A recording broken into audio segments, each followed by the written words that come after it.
সাবেক আইজিপি বেনজির আহমেদ অবৈধ অর্থে গোপালগঞ্জে ইকো রিসোর্ট গড়ে তুলেছেন। সেই অভিযোগে তথ্যপাত্র সংগ্রহ করতে সেখানে অভিযান চালাচ্ছে জাতীয় রাজস্ব বোর্ড।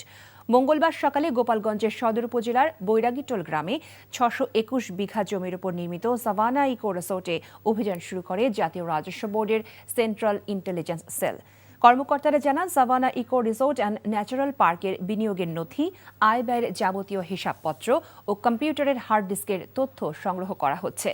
গত বছরের ৮ মে ইকো রিসোর্টের মাছ চুরির সময় ৬০০ কেজি জব্দ করা হয়। তারপর আদালতের নির্দেশে সাবেক আইজিপি বেনজিরের জব্দ করা সম্পত্তির রিসিভার নিয়োগ করা হয়।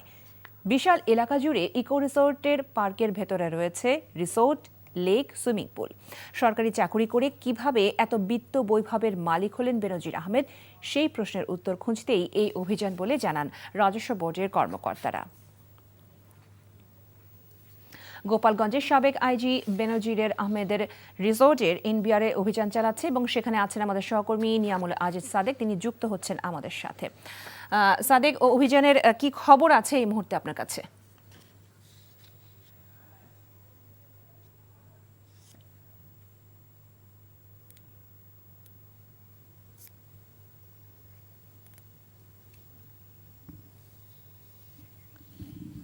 লোপা, আপনি জানেন যে এখানে যে সেন্ট্রাল ইন্টেলিজেন্স সেল, যেটি এনবিআর এর একটি গোয়েন্দা সংস্থা, তারা এখানে এসেছেন এবং সকাল থেকে তারা যে বিভিন্ন নথিপত্র রয়েছে, এই যে বিশাল ৬২১ বিঘার যে সাভানা ইকো পার্ক এবং ন্যাচারাল রিসোর্টের যে বিভিন্ন খুঁটিনাটি রয়েছে, সেখানে সত্যিকার অর্থে তারা সরকারের যে আদেশগুলো প্রতিপালন করার কথা ছিল, সরকারের যে ভ্যাট ট্যাক্স, সেগুলো তারা প্রতিপালন করেছে কিনা সেই বিষয়গুলোই মূলত তারা দেখছেন।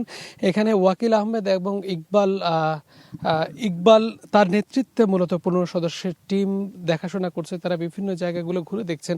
আপনারা এখন যেই জায়গাটি দেখছেন, বিশেষ করে এই যে পুকুরটি রয়েছে, এই পুকুরটিতেও কিন্তু কিছুদিন আগে আমরা জানিয়েছি যে রিসিভার নিয়োগ হয়েছে। রিসিভারের পরে এখানে উন্মুক্ত টেন্ডার দেওয়া হয়েছে। জেলা প্রশাসকের নেতৃত্বে যে উন্মুক্ত টেন্ডার, সেই টেন্ডারের ফলে আমরা দেখেছি যে এখানে এই পুকুর এবং পুরো জায়গাটি যেখানে রয়েছে, পুরো পার্কটি যেটি ন্যাচারাল এবং অন্য অন্য স্থাপনা রয়েছে, সেই স্থাপনার দৃষ্টিকোণ থেকে এখানে ১,৬,০০,০০০ টাকায় এখানে উন্মুক্ত টেন্ডার দেওয়া হয়েছে। সেটি এখন তারা প্রতিপালন করবেন। একই সাথে আপনাকে জানিয়ে রাখি যে সাবেক পুলিশের মহাপরিদর্শক বেনজির আহমেদ যে শুধু এই জায়গায় নয়, এর বাইরেও অন্যান্য জায়গায় তার যে সম্পত্তি রয়েছে, সেই সম্পত্তিগুলোরও এই গোয়েন্দা সংস্থা সেন্ট্রাল ইন্টেলিজেন্স সেল তারা কিন্তু খোঁজ খবর নিচ্ছেন, বিভিন্ন জনের সাথে কথা বলছেন। সেখানে যেই ভাড়ার যেই ছবিগুলো রয়েছে, সেগুলো তারা দেখছেন। তাদের যে ডিস্ক এবং কম্পিউটারের যে নথিগুলো, সেগুলো তারা ঘেটে দেখছেন। সর্বশেষ